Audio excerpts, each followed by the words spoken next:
हाँ भाई जा हटिया में खोजनी गाना गा रहे हैं ना ना हटिया सारे में खोजनी बजरिया नहीं गा भाई रुकिए ना रुकिए मौका दीजिए मौका भूख लगल का थोड़ा स्पेस दीजिए उनको टाइम लगता है मूड बनने में थोड़ी 3 महीना हो गया मूड नहीं बनता है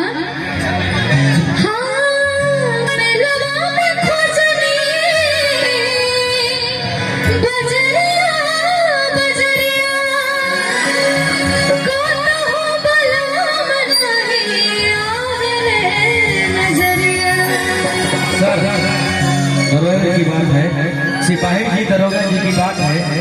नेहा जी बोल रही है अगर हम सिपाही होते ना वन नौकरी छोड़ देते लेकिन तारा पति के लगभग में खोज के लेके पक्का तौर पर लेके हाँ बिल्कुल हाँ बोला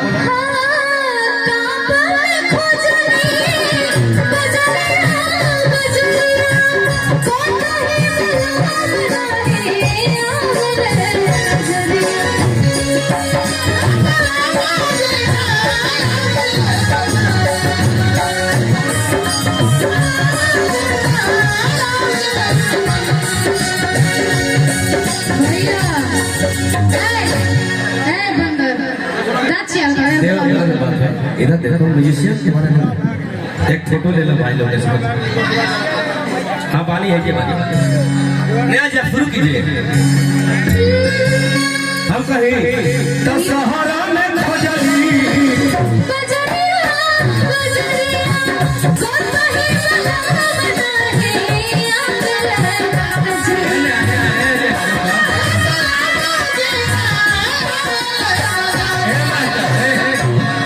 दशहरा में खोजली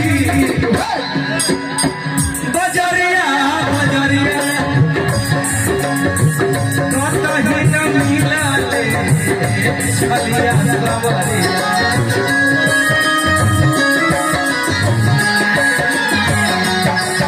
दशहरा में खोजली